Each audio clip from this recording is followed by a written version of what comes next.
चक्रवर्ती मणिभ्यो संति संति लोहे सत्तो वैमनस्वरम् सत्तो वैमनस्वरम्। परम पावन पूज्य गुरुदेव के चरणों में वंदन। जूम पर उपस्थित संभागी भाइयों एवं बहनों, अभी वर्तमान में विश्व में कोरोना का प्रकोप चल रहा है। तो मनुष्य एक ऐसा प्राणी है जो हर परिस्थिति के अनुसार अपने आप को ढाल लेता है। इसलिए यह आज तक चलता आ रहा है। डायनासोर जैसे प्राणी जो परिस्थिति के अनुसार अपने आप को ढाल न सके, ये लुप्त हो गए, और जो अपने आप को परिस्थिति के अनुसार परिवर्तनशील करता रहता है वह बचा रहता है। अभी कोरोना की स्थिति में हैदराबाद चतुर्मास आचार्य की महासमाधि का हो रहा है। हैदराबाद व्यवस्था समिति के कुछ लोग आचार्य प्रवर के पास पहुंचे और उन कार्यकर्ताओं ने निवेदन किया कि गुरुदेव चतुर्मास के क्रम में हमारी जो कक्षाएं रेगुलर चला करती है उन सबको यदि ऑनलाइन के माध्यम से चला दिया जाए तो हैदराबाद में बैठे सभी लोगों को इस कार्यशाला में, प्रवचन में आदि कार्यक्रमों में भाग लेने का अवसर मिल सकेगा।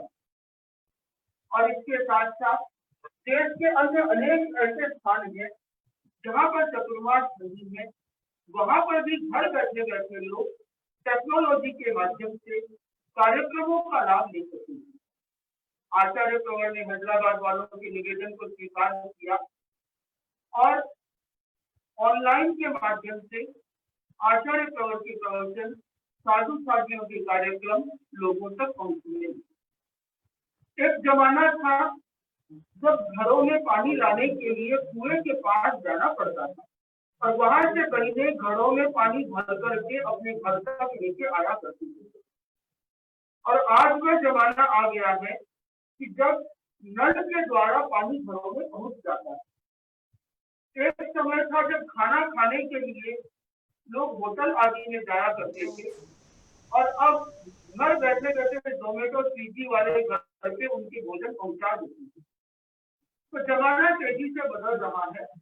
लोग साधु संतों की क्लास में यहाँ पर आया करते थे और अभी कोरोना के कारण यहाँ आना संभव नहीं है, इसलिए घर बैठे बैठे वे अपने इन कार्यक्रमों का लाभ ले सकते हैं। तो आज का जो कार्यक्रम शुरू किया जा रहा है उसका शीर्षक है डायलॉग विथ मॉन्क। डायलॉग का मतलब होता है दोनों ओर से बातचीत। मोनोलॉग में तो केवल मैं बोलता और आप सुनते, पर यहाँ पे डायलॉग है, इसमें कुछ देर मैं बोलूंगा, उसके बाद आप लोग भी बोलेंगे, अपनी जिज्ञासाएं रखेंगे और उनके मैं अपने समाधान का या उसके विषय में मुझे जो जानकारी है उसको शेयर करने का प्रयास करूंगा।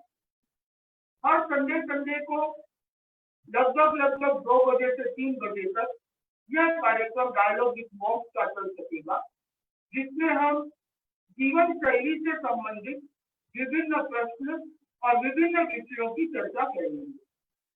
तो आज का जो विषय रखा गया है वह है सफलता के टिप्स। और लोगों में कुछ जानने की जिज्ञासा है।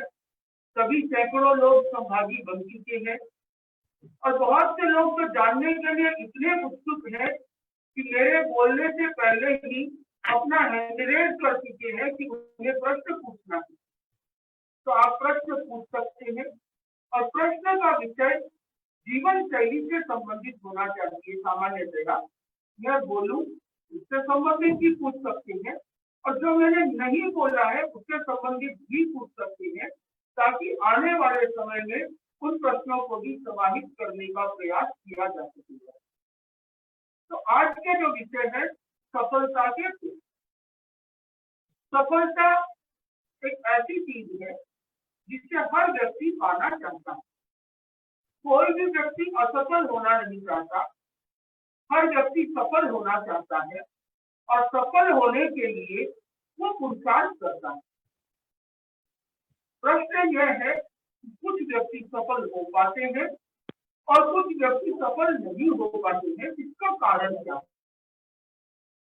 वैसे देखा जाए तो मूल कारण तो अपना कर्म है, और उपादान कारण कर्म के साथ यदि देखा जाए तो इसके साथ साथ बहुत अपने पुरुषार्थ के ऊपर, अपने नेचर के ऊपर, अपनी कार्यशैली के ऊपर निर्भर करता है कि कोई व्यक्ति सफल कैसे हो सकता है। सफल होने के अनेक पैरामीटर्स हैं। जैसे एक विद्यार्थी चाहता है कि मैं परीक्षा में सफल हूँ, एक व्यवसायी चाहता है कि मैं अपने बिजनेस में सफल बनूं, लीडर चाहता है कि मैं अपनी पॉलिटिक्स में सफल बनूं, घर वाले चाहते हैं कि उनका परिवार बहुत अच्छी तरीके से रहे, सफल बने, समाज के लोग सामाजिक दृष्टि से सफल होना चाहते हैं। तो ऐसे अनेक अपने अपने कार्यक्रम हैं। तो ऐसी क्या चीज है जो हर व्यक्ति के लिए आवश्यक होगी और उसको अपनाने से वह अपने जीवन में सफल हो सके, उसकी सफलता में सहायता कर सके, ऐसे कुछ टिप्स मैं आपके साथ में शेयर करना चाहता हूँ। सबसे पहला टिप मैं जो आपके साथ में शेयर करना चाहूंगा वो परम पावन आचार्य श्री महाप्रभु जी ने सोहाना मर्यादा महोत्सव के अवसर पर हम सबको सिखाया था, और पहला फार्मूला उन्होंने दिया था कि सहन करो सफल बनो। जो सहन करता है वो सफल बनता है, यदि सहन नहीं करोगे तो सफल होने की संभावनाएं क्षीण होगी। मैं एक कहानी के माध्यम से अपनी बात को स्पष्ट करना चाहूंगा। एक बार एक मूर्तिकार एक पत्थर को तराश रहा था, और उस पत्थर को तराशते तराशते वह पत्थर टूट गया, सहन नहीं कर सका उन चोटों को। तो मूर्तिकार ने उस पत्थर को साइड में छोड़ दिया। थोड़ी देर बाद उसने दूसरा पत्थर उठाया और दूसरा पत्थर उठा करके उसे तराशने लगा, और वह पत्थर उन चोटों को सहन कर गया और वह मूर्ति बन गई। जब मूर्ति बनी तो उस मूर्ति की मंदिर में प्रतिष्ठा हुई, लोग आए और उस मूर्ति को पूजने लगे। लोगों ने कहा भगवान की मूर्ति के आगे अभी हमें नारियल फोड़ना है, तो नारियल कहाँ फोड़े? तो देखा कि बाहर में एक पत्थर पड़ा है, और उन्होंने उस नारियल को दूसरे वाले पत्थर पर फोड़ना शुरू कर दिया। दूसरा वाला जो पत्थर था जो नीचे गिरा हुआ था वो रोने लगा, और उसने अपने भाई से कहा, उस पत्थर से जो मूर्ति बनती थी, बोला हे भगवान, तुम तो भगवान बन गए, तुम भी मेरे जैसे ही पत्थर थे। ये क्या तुम्हारे आगे तो हजारों लोग प्रणाम करते हैं और मेरे ऊपर में आकर के नारियल फोड़ते हैं, मुझे कितनी पीड़ा होती है। इसका कारण क्या है? पत्थर तो हम दोनों एक ही स्थान से निकले हैं, एक जैसे पत्थर हैं। तो उस पत्थर ने उत्तर दिया जो मूर्ति बन चुकी थी कि मैंने उस मूर्तिकार की छेनी और हथौड़ी की चोटें सहन की थी। मैं सहन किया इसलिए मैं बड़ा बना, यदि मैंने सहन नहीं किया होता तो मैं भी बड़ा नहीं बनता। सफल बनने के लिए सहन करना आवश्यक होता है। जो सहन करता है वो सफल होता है, जो सहन नहीं करता वो कभी सफल नहीं होता। आप सोचते होंगे कि सहन करना एक हद तक ठीक है, पर सफल होने के लिए सहन करने की कहाँ आवश्यकता है? उदाहरण लीजिए कि एक विद्यार्थी या व्यापारी बिजनेस कर रहा है, गर्मी का मौसम आया और उसने कह दिया कि मुझसे गर्मी सहन नहीं होती, यदि तो काम नहीं करूंगा तो सफल कैसे होगा। सर्दी आया, कह दिया कि सर्दी सहन नहीं होती तो सफल कैसे होगा। मौसम को भी सहन करना पड़ेगा, परिस्थितियों को भी सहन करना पड़ेगा, और सहन करने से ही वह सफलता की ओर आगे बढ़ सकेगा। लोग काम करने वालों की आलोचना करते हैं, उस आलोचना को भी सहन करना होगा, तो ही आदमी सफल बन सकेगा। यदि उन आलोचनाओं का जवाब वो दिन भर टीका टिप्पणी करने से ही निकाल दे, तो वो अपना महत्वपूर्ण कार्य कब करे। इसीलिए परम श्रद्धेय आचार्य की महासभा की कहते हैं कि अपनी आलोचना का जवाब जबान से नहीं, अपने महत्वपूर्ण कार्य से। तो सहन करने वाला सफल बनता है। हमें सहन शक्ति को बढ़ाना चाहिए। यदि परिवार में सुखी जीवन जीना है तो भी सहन करना आवश्यक है, परिस्थितियों को सहन करना आवश्यक है, सर्दी गर्मी को सहन करना आवश्यक है, आलोचनाओं प्रतिकूलताओं को सहन करना आवश्यक है। और यदि विद्यार्थी कर रहा है तो गुरु की चोट को सहन करना भी आवश्यक है। जो सहन करता है वही सफल हो सकता है। यह पहला सूत्र आचार्य की महाप्रज्ञा जी ने हमें उपलब्ध कराया। दूसरा सूत्र परम पावन आचार्य जी ने दिया कि श्रम करो सफल बनो। जो व्यक्ति मेहनत करता है, परिश्रम करता है, वह सफल होता है। जो श्रम से घबराएगा, परिश्रम नहीं करेगा, वह अपने जीवन में सफल नहीं होगा। श्रम का महत्व है। यदि हम आलस करें, मेहनत नहीं करें, एक आदमी ने व्यापार शुरू किया तो काम नहीं करता, घर पे बैठा रहता है दिन भर, तो क्या वो सफल बन सकेगा?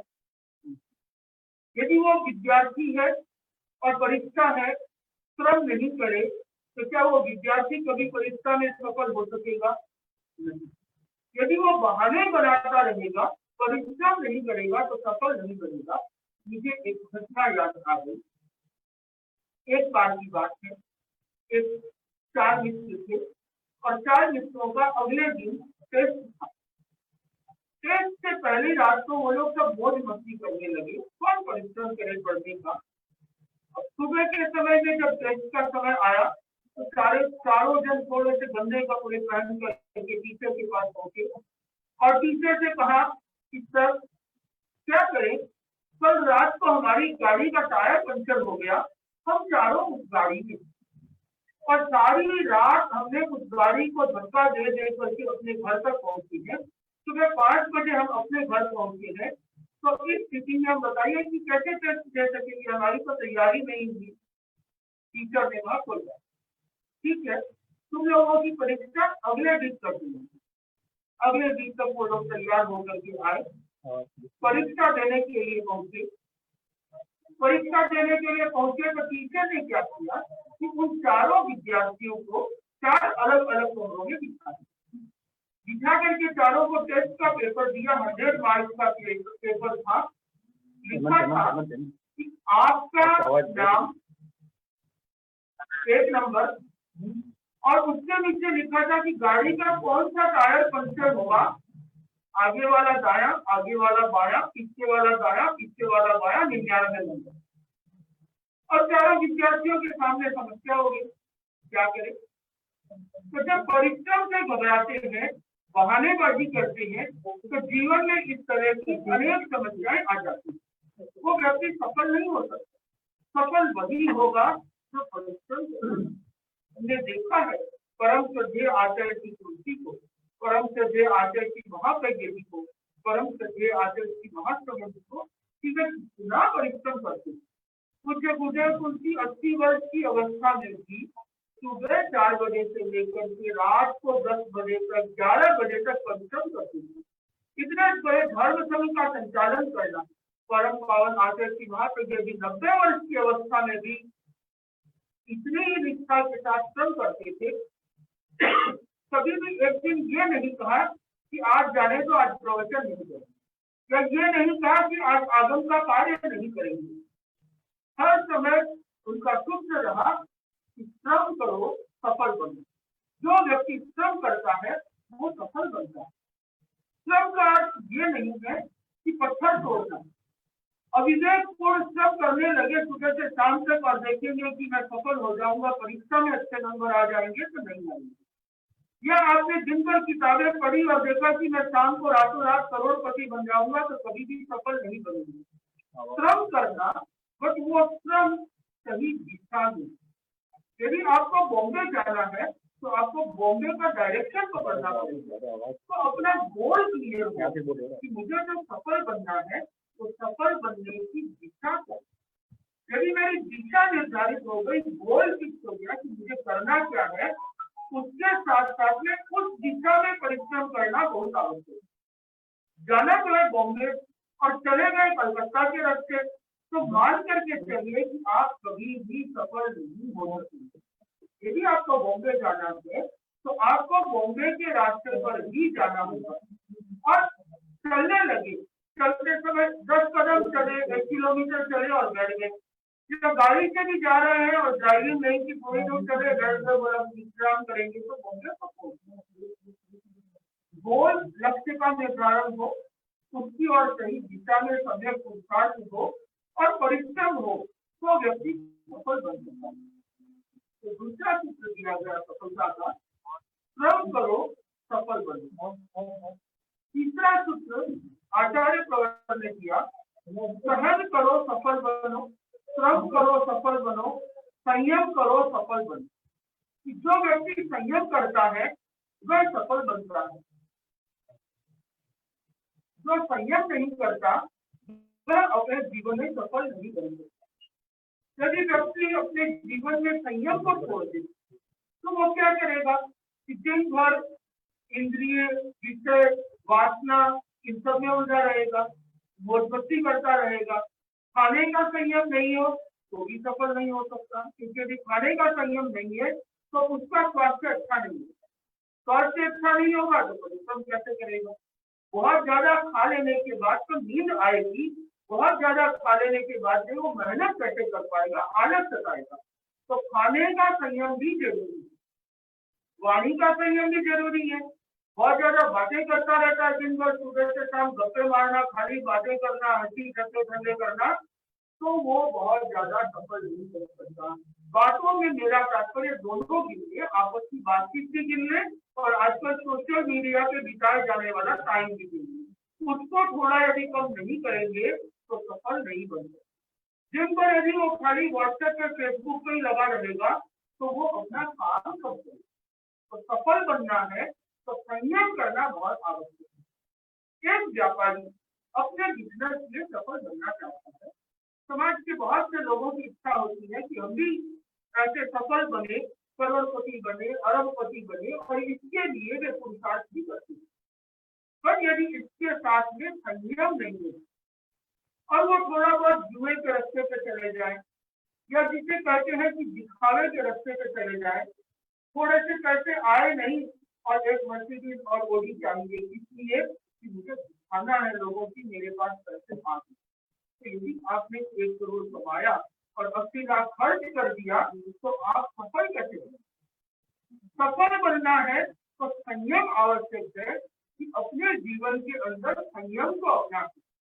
अभी जैसे कोरोना की समस्या चल रही है तो अनेक लोग आते हैं कहते हैं कि मुनीष जी, अभी कोरोना के कारण समाज में बिजनेस की स्थिति बहुत डावाडोल, बहुत से लोगों का बिजनेस बंद हो गया, बहुत से लोगों का बिजनेस छूट गया। मेरी दुकान जाते भी है तो दुकान पे कोई नहीं आ रहा है। अनलॉक तो है पर लॉकडाउन जैसा है। बोला कि खर्चा तो चालू है, कमाई है नहीं, तो क्या करें। इन सब स्थितियों में जीवन में संयम हो तो व्यक्ति हर परिस्थिति से निकल सकता है। और जीवन में बंधुओं, ऊंची नीची स्थिति तो कभी भी आ सकती है। कभी ऐसा होता है कि व्यक्ति के जीवन में किसी एक दो की आती है और कभी ऐसा है कि समूह में सभी के आ गई। तो जब सभी के आ गई तो उस समय में यदि हम केवल चिंता करेंगे कि चारों ओर कोरोना हो गया, मेरे बिजनेस ठप हो गए, कोई आ नहीं रहा, कुछ दिख नहीं रहा, कमाई नहीं हो रही, मैं क्या करूं। यदि चिंता में आ गए तो आप हार जाओ। इस समय हमें चिंता में नहीं आकर के निश्चिंतता के साथ में अवसर को ढूंढना, इस समय में ऐसा क्या करें कि हम इस विषम परिस्थिति में से भी निकल। जहां कहीं भी संयम होगा वहां आदमी विषम परिस्थिति से निकल जाए। जयरागम ने बहुत सुंदर कथा आती है। दो कछुए थे, वे नदी के किनारे चल रहे थे। अचानक वहां पर एक सियार आ गया और सियार ने उन कछुओं को खाने की सोची। कछुओं के अंदर में ये क्षमता होती है कि वो अपने आप को अपने शरीर के अंदर में डाल सकते हैं। तो दोनों कछुए सिमट गए और कछुए की चीज तो इतनी मजबूत होती है कि पुराने जमाने में तो उससे भाल बना करती थी, युद्ध में काम आती थी।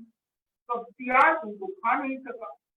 तो सियार भी वहीं खड़ा हो गया, थोड़ी सी दूर झाड़ी में जाकर के छुप गया और इंतजार करने लगा कि कब ये कछुए अपने खोल में से बाहर निकले और कब मैं इनको खा दूं। थोड़ी देर हुई। उन कछुओं में एक था गुप्तेंद्रिय, जो अपनी इंद्रियों को समेट करके गुप्त रह सकता था। दूसरा था अगुप्तेंद्रिय, जिसका अपने इंद्रियों के उत्सुकता के नियंत्रण नहीं था, संयम नहीं था। तो वह संयम नहीं होने के कारण थोड़ी देर बाद, 15-20 मिनट बाद, उसने अपनी गर्दन निकाल करके देखनी चाहिए कि वो सियार चला गया या नहीं। तो जैसे ही उसने अपनी गर्दन निकाली, उसने कहीं सियार वहां से कटा और उसने उसको मारा। तो जो संयम के साथ रहा वो बच गया, जिसने संयम तोड़ा वो गिर गया, वो मर गया। तो ऐसा ही समझ लें कि अभी कुछ कोरोना की स्थिति कुछ सियार जैसी है।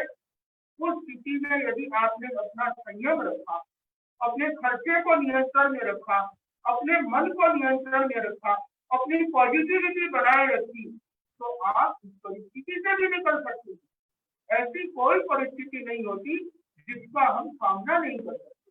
अपेक्षा है हमको उसके अनुसार थोड़ा सा ढलने की। बाटा वाली कहानी तो आप लोगों ने बहुत बार सुनी होगी।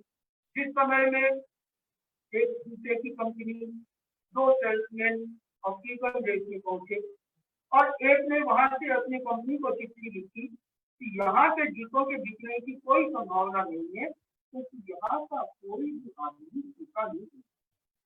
दूसरे आदमी ने कहा अपनी कंपनी से कि आप हो सके उतने जूते हजारों लाखों यहाँ पे भेज दें, क्योंकि यहाँ पे कोई भी आदमी जूते नहीं पहनता, इसलिए हर आदमी को जूता पहनाया जा सकता है।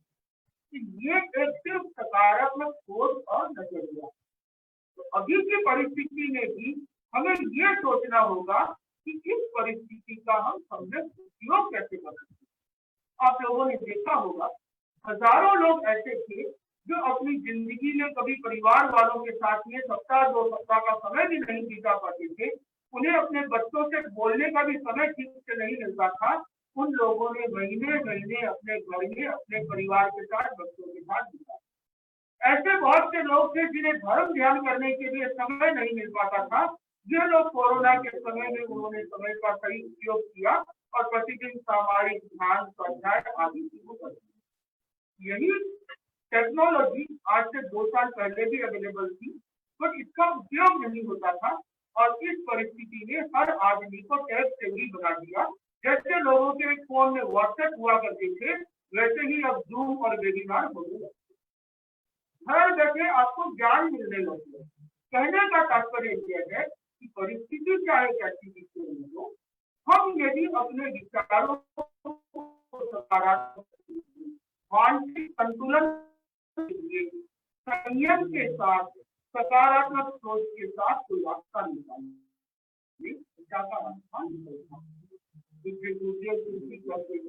कि समस्याओं से घबराओ, सामना करो, तुम्हारा रास्ता स्वतः ही स्पष्ट हो जाएगा, समस्याएं दूर हो जाएगी। तो हर परिस्थिति में यदि आदमी संयम को बनाए रखे तो वह अवश्य ही सफल होगा। तो तीसरा सूत्र है संयम करो, सफल। चौथा टिप जो मैं आप लोगों के साथ शेयर करना चाहूंगा सफलता के लिए, वह टिप है कि सेवा करो, सफल बनो। जो व्यक्ति सेवा वो सफल बनता है, जो सेवा नहीं करता वो सफल नहीं। एक शिष्य गुरु की सेवा करता है तो गुरु प्रसन्न होकर के उसे ज्ञान, तभी वो व्यक्ति सफल बन सकता है। यदि वो गुरु की सेवा नहीं करता, गुरु के का नहीं रखता तो वो कभी भी सफल नहीं कर सकता। इसलिए सेवा को बहुत महत्व दिया गया कि सफल बनना है तो गुरु की सेवा करो, गुरु का। यदि आप इसे दूसरी परिस्थिति में देखें, आजकल की भाषा इसे हम कह सकते हैं कस्टमर केयर। वो कस्टमर की सेवा करता है, सर्विस देता है, वो कंपनी तो सफल बनती है। और जो कस्टमर की सर्विस नहीं देता, केयर नहीं करता, वो सफल नहीं बनता। तो सफल बनना है तो सर्विस देनी। तो ये भाषा आप लोग जल्दी समझेंगे क्योंकि सब व्यापार से जुड़े हुए लोग हैं। जहाँ कहीं भी क्या कहते हैं खरीद लो, क्योंकि इसकी सर्विस सेंटर बहुत है, तो सर्विस मिल जाएगी, सेवा तो आपको सफलता मिलेगी। आपने कस्टमर केयर पे कॉल किया और आपकी तुरंत प्रॉब्लम जाए तो व्यक्ति संतुष्ट हो जाता है। गुरु की सेवा करेंगे तो गुरु संतुष्ट होगा। आपकी सेवा की तो माँ बाप प्रसन्न हो गए। मूल अर्थ है सेवा करेंगे साधु संतों की, तो आपको कुछ ना कुछ उनसे ज्ञान सीखने को मिलेगा। हो सकता है कि कोई एक लाइन जाए जो आपके जीवन की चिंता को बदले। सेवा करेगा वो सफल करेगा, तो सेवा नहीं करेगा, विनम्रता नहीं रखेगा, उद्दंड होगा, वो अपने जीवन में नहीं हो सकता। तो परम श्रद्धेय आचार्य जी ने चौथा सूत्र सिखाया था कि सेवा करो, सहन करो, सफल बनो, श्रम करो, सफल बनो, संयम करो, सफल बनो, सेवा करो, सफल बनो। और पांचवा सूत्र दिया था स्वभाव बदलो, सफल बनो। जो व्यक्ति अपने स्वभाव को नहीं बदलता तो वो सफल नहीं हो सकता है। पिछले वर्षों में हमने अपना स्वभाव ऐसा डेवलप किया हो जिसे कहीं न कहीं कुछ चेंज करने की आवश्यकता है। आगम बच्चे काली में कहा गया, जो काले संतिक्तै अपगमपरिणम किन्ने कदम किंचने किच्चतीकम किम तत्परिद्रम न समायरामि किन्ने परोपासै किंव अप्पा किंवाहं फलियं न विवज्जयामि इत्येव सम्मम अनुपासमानो विवज्जमानो। जो व्यक्ति अपने जीवन के अंदर में सुबह शाम, रात को मध्य रात्रि में या पूर्व रात्रि पश्चिम रात्रि में उत्तर को ये सोचता है कि किम मेरे कर्म, मैंने क्या किया, किस समय किस सिचुएशन क्या मेरा करणीय चिन्ह है, ऐसा क्या है जो मैं कर सकता हूँ फिर भी नहीं करता हूँ, मेरे अंदर में कमियां क्या है, किमने परोपास है, किस क्या मेरी कमियों को दूसरा देखते हैं या मैं खुद ही देखता हूँ। मेरी ऐसी कौन सी कमियां हैं जिनको मैं चाहते हुए भी दूर नहीं कर पा रहा हूँ। तो अपने स्वभाव को बदलना, उन कमियों को दूर करना बहुत आवश्यक है। तो जब आप ये सीख जाएंगे कि अपने स्वभाव को बदलना, अपना आत्मालोचन करें, निरीक्षण करें, तो मेरे भीतर में ऐसा कौन सा है जिसे मुझे बदलना चाहिए कि मैं सफल बनूं। किसी के भीतर में स्वभाव होगा आलस का, किसी के भीतर स्वभाव होगा बोलने का, किसी के भीतर स्वभाव होगा क्रोध का, किसी के भीतर स्वभाव होगा लोभ का, किसी को डर लगता होगा, किसी को नेगेटिविटी ज्यादा सताती होगी। तो ये सब चीजें बचपन से, कुछ पूर्व जन्म से, कुछ इस जन्म से, कुछ संगत से, कुछ परिस्थितियों से आदमी के स्वभाव में आ जाती है। उन स्वभाव को बदल करके हम सफल बन सकते हैं। हमें ये खोजना होगा कि मेरा ऐसा कौन सा स्वभाव है जो मुझे परेशान करता है, जो मेरी सफलता में बाधक है, और उस स्वभाव को मैं कैसे परिवर्तन करके अपने जीवन को सफल बनाऊं। उन स्वभाव को खोज करके यदि हम अपने आप को सफल बनाएंगे, जैसे आपको मान लीजिए गुस्सा बहुत व्यक्ति चाहता है, बाद में पछताता भी है कि मुझे गुस्सा आया, इतना गुस्सा नहीं करना चाहिए था, मैंने कुछ सेवा कह दिया। तो उन सब परिस्थितियों में मुझे अपने स्वभाव को बदले तो उसकी दृष्टि को भी कंट्रोल किया जा सकता है। प्रेक्षा ध्यान में स्वभाव परिवर्तन के लिए अनुप्रेक्षाओं का बहुत सुंदर समाधान दिया गया है। आचार्य महाप्रभु की पुस्तकें है, उनको यदि पढ़ेंगे, आचार्य महाश्रमण जी के साहित्य को पढ़ेंगे तो आपको ऐसे अनेक टिप्स मिलेंगे कि आप अपने स्वभाव को बदल सकेंगे। उस स्वभाव को बदलने के लिए, जैसे एग्जाम्पल के लिए एक स्वभाव जो बहुत लोगों के सामने आया करती है कि क्रोध की समस्या, गुस्सा बहुत आता है, एंगर। तो उसके विषय में मैं सोचता हूँ कि अगले रविवार को 9 अगस्त को इस समय हम कुछ उस पर चर्चा करेंगे कि control your anger before it's control. ये थोड़ा सा लंबा सब्जेक्ट है, अभी मैं 5-10 मिनट में उस पर चर्चा को उतना संभव नहीं है। तो उस सब्जेक्ट पर, कभी भय पर, अलग अलग समस्याओं पर हम लोग विचार विमर्श करेंगे, कुछ जानेंगे, कुछ पूछेंगे, कुछ समझेंगे, तो बहुत सारी चीजों का समाधान हो सकेगा। मेरे ख्याल से जो 5वां सूत्र दिया गया था, स्वभाव बदलो, वो बहुत जरूरी है। स्वभाव को यदि हम अपने बदल दें तो बहुत सी चीजें अपने जीवन में अपनाई जा सकती है। तो परम पावन आचार्य श्री 5 सूत्र से मैं चाहता हूँ कि आप लोग भी मेरे साथ साथ दोहराएं, जहाँ बैठे हैं वहीं से। सहन करो सफल बनो। पहला सूत्र क्या है? सहन करो सफल बनो। दूसरा सूत्र है श्रम करो सफल बनो। श्रम करो सफल बनो। तीसरा सूत्र है संयम करो सफल बनो। संयम करो। चौथा सूत्र है सेवा करो सफल बनो। सेवा करो। पांचवा सूत्र है स्वभाव बदलो सफल बनो। तो इन 5 सूत्रों को यदि हम अपने जीवन में अपना लें तो सफलता की दिशा में आगे बढ़ सकती है। हमारा लक्ष्य निर्धारित हो, मंजिल तय हो, उस दिशा में गति हो, पुरुषार्थ हो, श्रम करें, आने वाली परिस्थितियों को सहन करें, अपने बड़ों का विनय करें, संयम के साथ में अपने स्वभाव को परिवर्तन करने की कोशिश करें, तो निश्चित ही सफलता की हम नजदीक पहुंच सकते हैं, सफलता का वर्ण कर सकते हैं। ये कुछ टिप्स मैंने आपके साथ शेयर किए। आप लोग इसको जितना अपनाएंगे, मुझे विश्वास है कि उतना आप सफलता की ओर आगे बढ़ेंगे। जैसा कि मैंने पहले भी कहा था कि ये सत्र डायलॉग है, इसमें क्वेश्चन आंसर भी होंगे। तो संभावियों की ओर से यदि कोई प्रश्न हो तो मुझे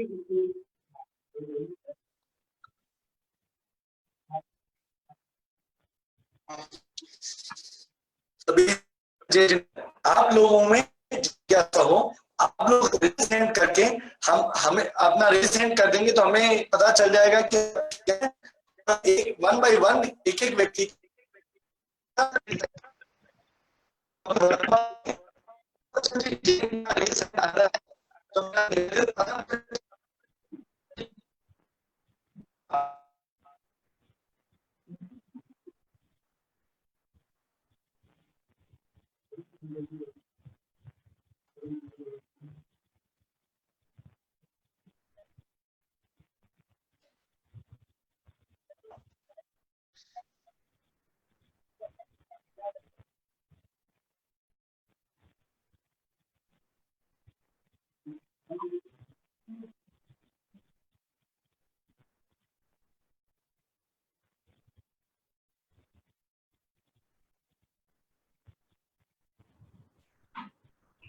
महेंद्र जी बंसाली अपना प्रश्न पूछें।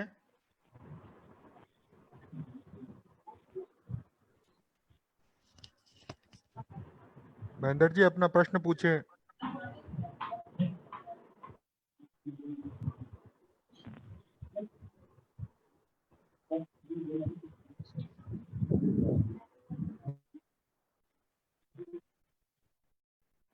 महेंद्र जी बंसाली अपना प्रश्न पूछें।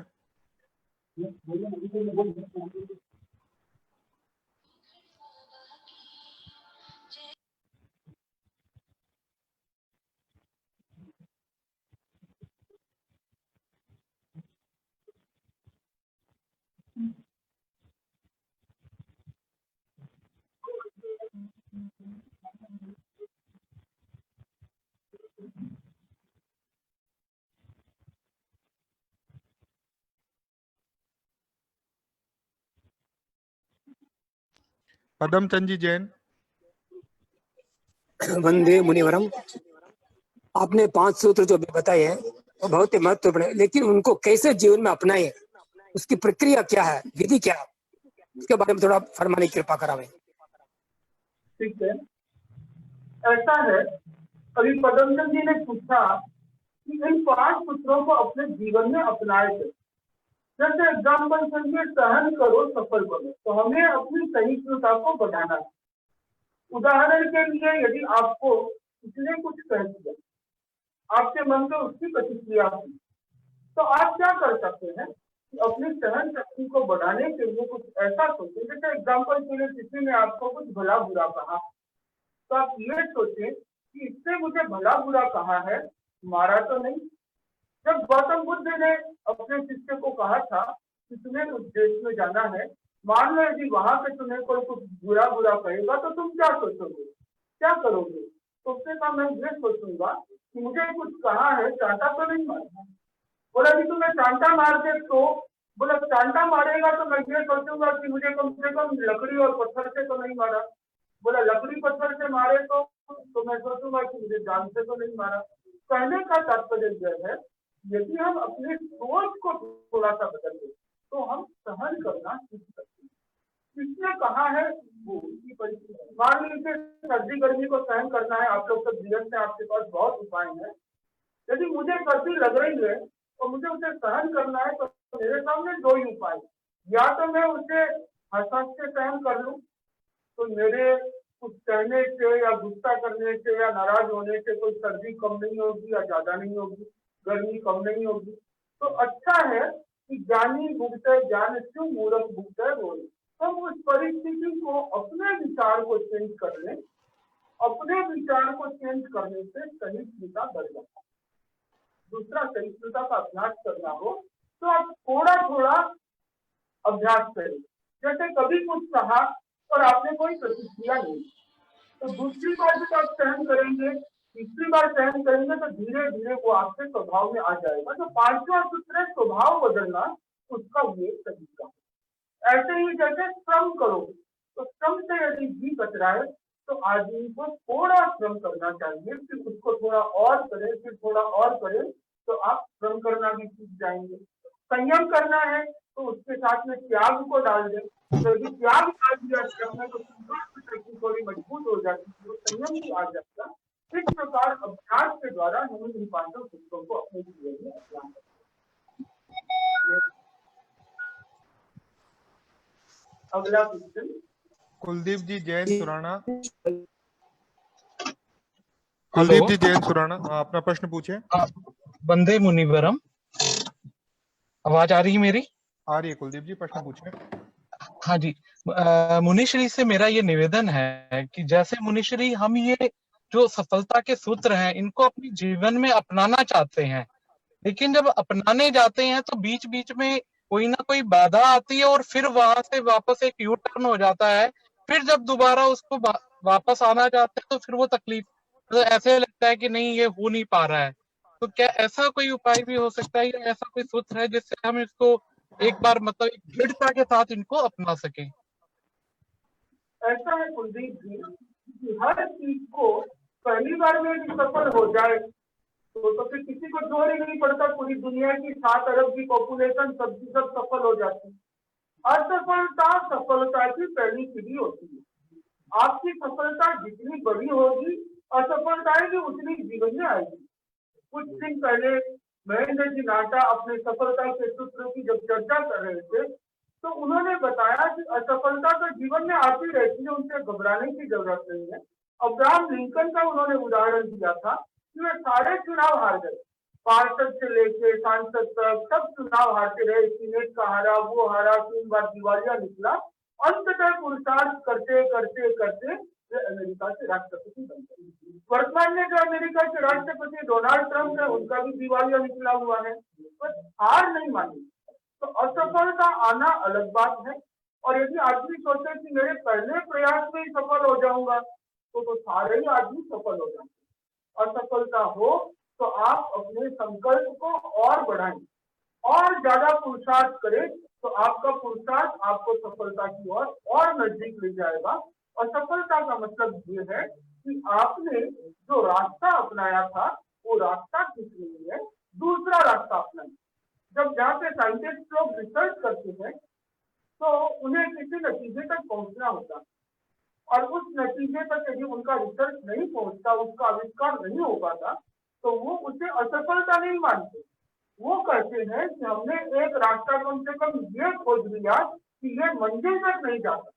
तो ऐसे ही कुलदीप जी आप ये सोच सकते हैं कि मैंने ये जो प्रयास किया ये मुझे सफलता की ओर नहीं ले जा पा रहा है, तो मुझे इसमें क्या परिवर्तन करना है, क्या मुझे कोई दूसरा रास्ता अपनाना है, या इस रास्ते में मेरी कोई पुरुषार्थ की कमी रह गई, या हो सकता है कि मैंने उस समय की परिस्थिति को नहीं आंका।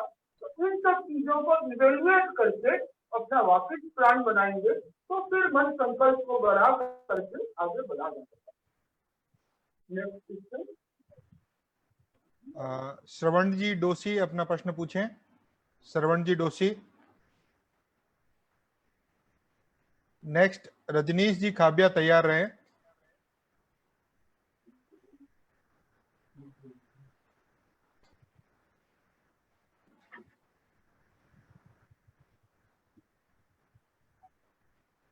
रजनीश जी खाबिया।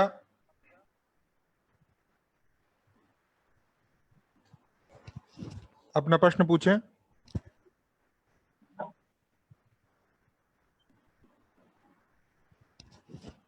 रजनीश जी अपना प्रश्न पूछें।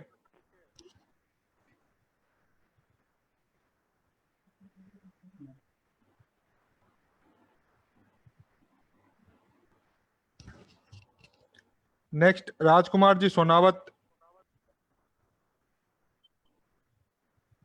जिनकी भी जिज्ञासा हो अपने आप को अनम्यूट रखें ताकि समय की सदुपयोग हो सकेगा आप सबका।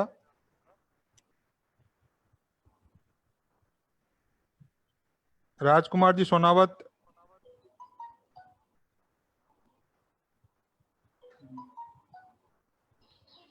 समीर जी वकील नेक्स्ट। समीर जी अपना प्रश्न पूछें। हाँ जी, सर मेरा प्रश्न ये था, आपने वैसे उदाहरण भी कुछ बहुत अच्छे दिए जिसमें जैसे आपने वो जूते वाली बात की कि वो अलग अलग जगह गए और उन्होंने अलग नजरिए से चीजों को देखा। तो ये किस तरह से बिल्ड होता है जो हमने सफलता की सूत्रधार में भी देखा, जितने भी लोग सफल हुए थे बता रहे थे उन्होंने मौकों को, परिस्थितियों को बहुत ही अलग नजर से देखा। तो ये नजर किस तरह से बन सकता है और किस तरह से लोगों की एक नजरिया बन सकता है, इसके बारे में कुछ बताएं प्लीज। अपने नजरिए को समीर जी व्यक्ति को बनाना पड़ता है और उसके लिए मेरे ख्याल से 2-3 चीजें बहुत सहायक होती है। एक तो जो सहायक होती है वह है साहित्य, या यूं कहूं कि जो सहायक होती है वो है सत्संगति। आपकी संगत कैसी है, उस पूरी संगति के ऊपर में आपका नजरिया बनता या बिगड़ता है। यदि मेरी संगति पॉजिटिव थिंकिंग वाले लोगों के साथ है, मेरी संगति क्रिएटिव लोगों के साथ में है, तो मेरे भीतर भी पॉजिटिविटी और क्रिएटिविटी आती जाएगी। आप साधु संतों के प्रवचन में जाएंगे तो वहां आपको आपके दिमाग के लिए, विचारों के लिए एक टॉनिक खुराक मिलता है। उस खुराक के कारण आप अपने विचारों को ज्यादा पॉजिटिव बना सकते हैं कि आप उन नजरियों को पहचान सकें। न जा सके तो साहित्य पढ़े, क्योंकि साहित्य एक ऐसी चीज है जो उन विचारों को आपके दिमाग में पहुंचा देती है। तो मेरा तो विश्वास है कि जो व्यक्ति पढ़ता रहेगा, कुछ ज्ञानी लोगों के साथ में डिस्कस करता रहेगा और अपनी संगति पॉजिटिव और क्रिएटिव लोगों के साथ में रखेगा, उनका नजरिया अपने आप कुछ अलग हो जाए। अभी की परिस्थिति ले लें, जैसे कोरोना की परिस्थिति, तो बहुत से लोग ऐसे थे जो हाथ से हाथ धर के बैठ गए, बोला कि कोरोना है, हम तो कुछ भी नहीं कर सकते, हमारा तो काम है कपड़े का, अब कपड़ा तो कोई खरीदने ही नहीं आ रहा। और उसी समय में कुछ लोग ऐसे थे जिन्होंने कहा कि कपड़ा तो हमारे पास में थान के थान, मीटर के मीटर पड़े हैं, क्यों नहीं उसका कॉटन मास्क बना ले। तो उन्होंने, जिन्होंने शर्ट की जगह कॉटन मास्क बना लिया, उनका बिजनेस वैसे का वैसे ही चल गया, उल्टा बढ़ गया। और जो शर्ट बनाने के लिए प्रतिष्ठा करते रह गए वो रह गए, उनका माल पड़ा पड़ा, ब्याज और लगने लग गया। कहने का तात्पर्य है कि ये हमारा नजरिया पॉजिटिव हो, अपनी सकारात्मक सोच के लिए सब साहित्य पढ़े, अच्छे लोगों की संगति करें और ज्ञानी लोगों के विचार सुने। तो आपका नजरिया अपने आप और ज्यादा क्रिएटिव, पॉजिटिव और अपॉर्चुनिटी को खोजने वाला बनेगा।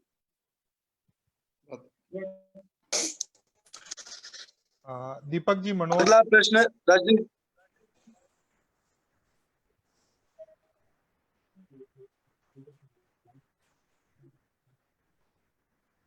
दीपक जी मनोज अपना प्रश्न पूछे। मेरा प्रश्न है, जैसे जो सूत्र है सहन करो, सहनशीलता बढ़ाने के लिए कोई प्रैक्टिकल प्रयोग ये है क्या? सहिष्णुता बढ़ाने के लिए दीपक जी, सहिष्णुता की अनुप्रेक्षा नाम से प्रेक्षा ज्ञान में एक प्रयोग आता है। वह प्रयोग सहिष्णुता को बढ़ाने के लिए बहुत ही कारगर प्रयोग, आधे घंटे का लगभग है और मेरे ख्याल से उसके ऑडियो आपको उपलब्ध हो जाएंगे। संभवतः कहीं ना कहीं खोजेंगे तो यूट्यूब आदि से भी मिल जाएगा। उसका यदि निरंतर अभ्यास करें तो भीतर में परिवर्तन आते।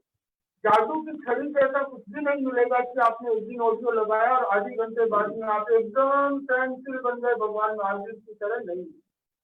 पर यदि आप उसका निरंतर अभ्यास करेंगे महीना 1.5 महीना निष्ठा के साथ में, तो आपको अपने भीतर में परिवर्तन महसूस होगा। प्रेक्षा ज्ञान शिविर में अनेक व्यक्ति ऐसे आते हैं जिनका क्रोध बहुत तेज होता है। जैसे आचार्य जी कई बार उदाहरण दिया करते हैं अरुण भाई का, उन्हें इतना गुस्सा आता था कि यदि खाना भी थोड़ा सा नमक कम ज्यादा हो तो थाली कर देते थे। और वे प्रेक्षा ज्ञान शिविर में आए, एक शिविर के दौरान ही उनका इतना परिवर्तन हुआ कि उनका पूरा स्वभाव बदल गया और उनके स्वभाव बदलने के साथ साथ उनके जीवन की दिशा बदल गई और वे आज प्रेक्षा ज्ञान के वरिष्ठ प्रशिक्षकों में से एक है। और उनके स्वभाव बदलने के कारण उनके पिताजी जेठाबाई जवेरी, जो मुनिश्री महेंद्र कुमार जी स्वामी के संस्थापक के पिताजी थे, वे प्रेक्षा ज्ञान के साथ जुड़ गए। उन्हें विश्वास हो गया कि ध्यान में अनुप्रेक्षा में वह क्षमता है कि वह व्यक्ति के स्वभाव को बदल सकता है, सहन शक्ति को बढ़ा सकता है। तो यदि सहिष्णुता की अनुप्रेक्षा का आप प्रयोग करेंगे तो निश्चित ही अपने आप में परिवर्तन पाएंगे। नेक्स्ट क्वेश्चन, जितेंद्र जी सेठिया। हाँ, मथेन मंदामी महाराज, आप सफलता के सूत्र में पुरुषार्थ का बहुत ज्यादा महत्व है, इसके साथ में भाग्य का कितना योग रहता है, इसके संबंध में आप कुछ बता पाए तो कृतज्ञ रहूंगा। धन्यवाद, प्रणाम। अच्छा क्वेश्चन है जितेंद्र जी कि भाग्य का और पुरुषार्थ का दोनों का सफलता में योग कितना है। इसे ऐसा कह सकते हैं कि बिना भाग्य के पुरुषार्थ कुछ काम नहीं करता और बिना पुरुषार्थ के भाग्य कोई काम नहीं आता। तो भाग्य हो और पुरुषार्थ हो तो दोनों में किसको महत्व दें। तो इसे यूं समझे कि मेरा भाग्य क्या है। आप लाइन पे हैं क्या? एक मिनट से सुन रहे हैं वो? हाँ, लाइन पे हैं। हाँ जी, भाग्य किसे कहते हैं?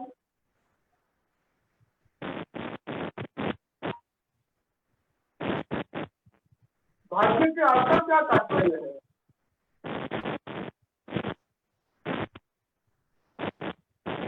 यो समझे इसे, कोई बात नहीं, कि भाग्य मेरा जो कल का पुरुषार्थ था वो मेरा आज का भाग्य, और मेरा जो आज का पुरुषार्थ है वो मेरा कल का भाग्य होगा। तो मैं हूँ अपने भाग्य का निर्माता। तो पुरुषार्थ के द्वारा भी भाग्य बनता है। यदि मेरे भाग्य में कहीं कोई कमी है तो मैं मेरे पुरुषार्थ को बढ़ा करके मैं अपने भाग्य को परिवर्तन कर सकता हूँ। जैन धर्म कर्म सिद्धांत में विश्वास करता है और कर्म की जो 10 अवस्थाएं हैं उसमें एक अवस्था है उदीरना, बाद में आने वाले कर्म को पहले ले लेना, परिवर्तना, जहाँ पे शुभ कर्म को अशुभ कर्म में और अशुभ कर्म को शुभ कर्म में बदल देना। तो ये पुरुषार्थ के द्वारा होता है। यदि मैं पुरुषार्थ करूंगा, परिश्रम करूंगा तो मैं मेरे भाग्य को परिवर्तन कर पाऊंगा। तो इसलिए पुरुषार्थ के द्वारा हम अपने भाग्य को भी परिवर्तित कर सकते हैं और भाग्य अच्छा हो तो कम पुरुषार्थ में जल्दी सफलता मिल सकती है। अगला क्वेश्चन, अंकित कुमार जी खटेड़। उसके बाद अंकित जी जैन तैयार हैं। हेलो हाँ अनिल जी हेलो, बोलिए। आवाज हाँ हाँ हरिए, आप अपना प्रश्न पूछे। हाँ मध्यान्ह मंदामी गुरुवर। मैं ये पूछना चाहता था कि वर्तमान परिप्रेक्ष्य में ये आज के जो सफलता के सूत्र है कितने प्रासंगिक है, चाहे वो राजनीतिक हो, सामाजिक हो, पारिवारिक हो, धार्मिक हो। क्या चीज? अनिल जी अपना प्रश्न एक बार वापस पूछे। आज के वर्तमान परिप्रेक्ष्य में ये जो सफलता के सूत्र है वो कितने प्रासंगिक है, चाहे वो राजनीतिक हो, सामाजिक हो, पारिवारिक हो या धार्मिक हो। मेरे ख्याल से मुझे लगता है कि वर्तमान परिस्थितियों के आधार पर ही आचार्य प्रवर ने ये सूत्र में दिए, क्योंकि यदि एग्जाम्पल के लिए लेने सहन करो या श्रम करो, कोई भी सूत्र उठा ले, जैसे श्रम करो, और यदि आप श्रम नहीं करेंगे तो क्या राजनीति में सफल हो सकते हैं? आप लोगों ने देखा होगा कि जब चुनाव का समय होता है तो सारे राजनेता जेठ आषाढ़ मई जून की गर्मी में भी हजारों किलोमीटर उड़न खटोलों से, गाड़ी से इधर उधर दिन भर सभाएं करते हैं, परिश्रम करते हैं। क्या उनको घर बैठे कोई वोट दे देगा? कोई नहीं देगा। उस समय में जनता भगवान होती है, तो परिश्रम नहीं करे तो राजनीति में सफल नहीं हो सकता। यदि वो परिश्रम नहीं करे तो व्यापार में सफल नहीं हो सकता। आप घर में बैठे और परिश्रम नहीं करें तो शिक्षित परिवार वाले बोल देंगे भैया कोई काम धंधा करो, खाली घर बैठे रोटियां तोड़ने से काम नहीं होगा। विद्यार्थी हो, परिश्रम नहीं करें तो परीक्षा में पास नहीं होंगे। यदि धार्मिक जीवन हो और आपने धर्म के क्षेत्र में पुरुषार्थ नहीं किया तो अपने कर्मों की नजर कैसे करेंगे? सामाजिक जीवन हो और यदि आप समाज के लिए कोई काम ही नहीं आते, कुछ पुरुषार्थ नहीं करते, श्रम नहीं करते, तो दूसरे दिन आपको पूछेगा कौन? मेरे ख्याल से श्रम करो, हर परिस्थिति में आज भी उतना ही महत्वपूर्ण है। इसी प्रकार सहन करो भी उतना ही महत्वपूर्ण है, चाहे वो समाज हो, राजनीतिक अस्तित्व हो। तो 500 सूत्रों को और गौर से देखेंगे तो आज भी वे इतने ही प्रासंगिक है। ये विवेक रखना बहुत जरूरी है कि किस क्षेत्र में किस सूत्र को कितनी मात्रा में अपनाना चाहिए। हेलो, हाँ अंकित जी जैन अपना प्रश्न पूछे। मध्यान्ह वंदना महाराज, मैं जीवन में सफलता में संकल्प को बहुत बड़ा मानता हूँ, किंतु अनेकों बार ऐसा हो जाता है कि संकल्प लेते हैं किंतु उसको निभा नहीं पाते हैं। तो संकल्प को मजबूत रखने का कोई ऐसा टिप्स दो। संकल्प को मजबूत रखने के लिए मैं मेरी बात शेयर करूंगा तो ज्यादा अच्छा रहेगा। मैं मेरी बात शेयर करूं कि मुझे जैसे आचार्य ने फरमाया, मैं छोटा सा की बात कर रहा हूँ जिसको मैं शायद 13 साल का था, कि तुम्हें प्रतिदिन ये एक माला फेंकनी है। तो मैं रोज वो माला फेंकता, आलस आ गया, कभी कमाल हो गया, कभी बातों में लग गया तो एक दिन माला नहीं फेंकी, तो दूसरे दिन 2 फेर लो। और जब ये आदमी से हो जाता है कि मुझे दूसरे दिन 2 करना है तो वो 2 नहीं होता है, वो फिर 5 दिन बाद में 5 ही होता है। तो दूसरे दिन कोई नहीं, 2 दिन 4 कर लेंगे। हमारे कई जो महीने की 4 सामाई का नियम लेते हैं वो महीने में एक ही दिन 4 सामाई करते हैं। मेरा आलस करता है, माले का बंदा ले लिया तो अपनी सारे महीना सामाई पूरा करके कंप्लीट कर लेते हैं। तो इससे संकल्प कमजोर होता है।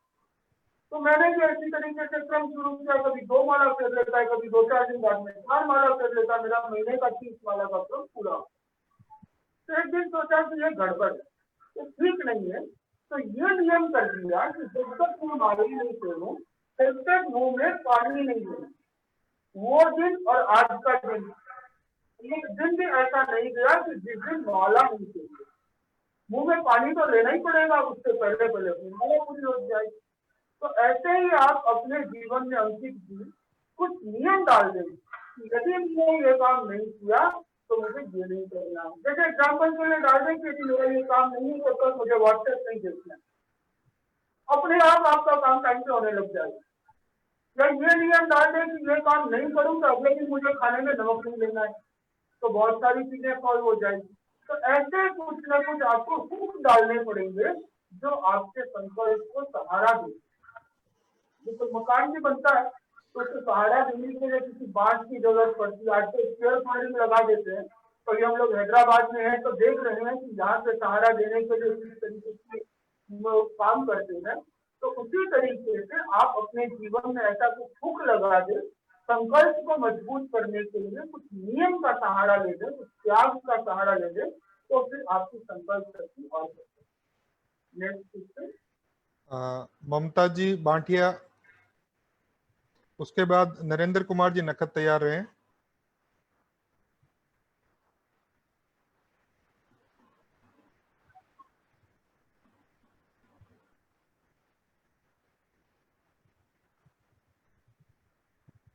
नरेंद्र जी नखत,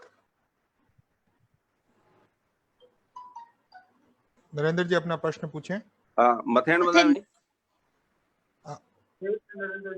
अब जी जैसे सहन करो में कुछ लोग क्या है, जैसे सहन करो में लोग कमजोरी समझ लेते हैं। जो सहन करने वाला है वो भी समझ लेता है, जिसको सहन करना है वो भी ये समझ लेता है कि ये इसकी कमजोरी, ऐसा नहीं समझ ले। तो उन दोनों का सामंजस्य आपस में कैसे, मतलब कितना हद तक क्या ऐसा है कि इसीलिए मैंने कहा था कि इन पांचों सूत्रों को किन परिस्थिति में कितना अपनाना, वो तो विवेक रखना ही चाहिए। वो क्योंकि मेरी सहन शक्ति नहीं हो तो वो मेरी कमजोरी है। मेरी सहन शक्ति हो और मैं किसी परिस्थिति का प्रतिकार करूं, मेरी कमजोरी नहीं है, वो मेरी बुद्धिमत्ता है कि मैं उसका प्रतिकार कर रहा हूँ। अनुशासन करना और गुस्सा करना दोनों में बहुत अंतर है। इसी प्रकार सहन करना और किसी परिस्थिति से घबरा जाना या किसी के उकसावे में आ जाना, इनमें बहुत अंतर है। तो आप यदि सहन करते हैं, उसे कोई आदमी आपसे कमजोरी नहीं पूछेगा। पहले अहिंसा को कमजोरी समझा जाता था। महात्मा गांधी ने इस अहिंसा को ही हथियार बना करके देश को आजाद किया। सहन करने को यदि कमजोरी समझा जाता तो आचार्य श्री तुलसी, जिनका इतना विरोध हुआ, पर उन्होंने उस सहन करने को कभी नहीं छोड़ा। उन्होंने कहा जो हमारा हो हम उससे।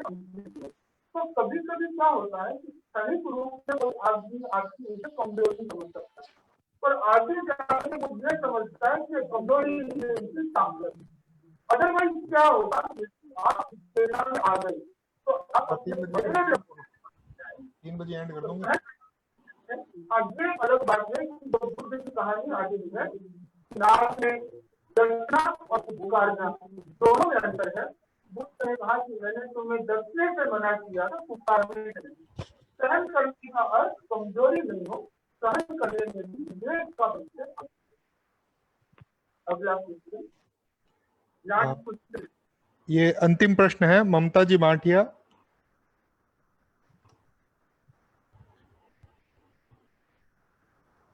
ममता जी बांटिया।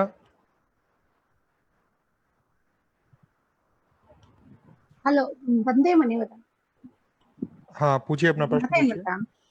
हाँ मुनिवरम, मैं ये पूछना चाह रही हूँ, जैसे किस कर्म की वजह से आपको ये होता है कि भाई आप बच्चे, जैसे आपके बच्चे हैं, हमारे अंदर बहुत धर्म के संस्कार है लेकिन हम बच्चों में नहीं डाल पाते।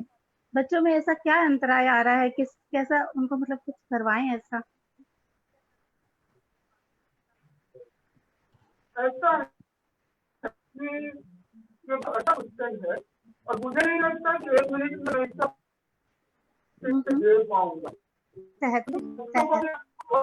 दिखाना तो हो सका तो कभी एक दिन पूरा रखने की इच्छा है। कॉन्शियस पेरेंटिंग को सरकार देने कैसे चाहिए, बच्चों को संभालना कैसे चाहिए, बच्चों के साथ व्यवहार करना चाहिए। तो इसके विषय में मेरे ख्याल पर बात, ऐसा कोई टॉपिक आएगा कभी तो उस समय आप ध्यान से सुनिएगा और उस समय जो बच्चे वापस कर सकते हैं। तो कम समय संपन्न हो रहा है क्योंकि इसमें व्यक्ति अपने जो चाहता है वो चीज कस्टमर को जैसा तो यही हम सकने का कोई नहीं है।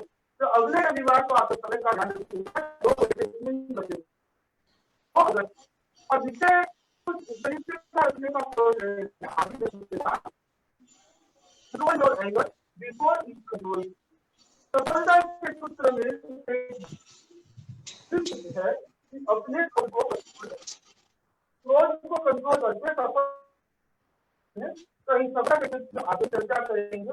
तो अगले रहेगा कि 35 मिनट वक्तव्य 25-30 मिनट तब तक विषय से संबंधित होता है हो सकता है। ओम कृतज्ञोस्मि, हम सभी आपके आभारी हैं। वंदे मुनिवरम।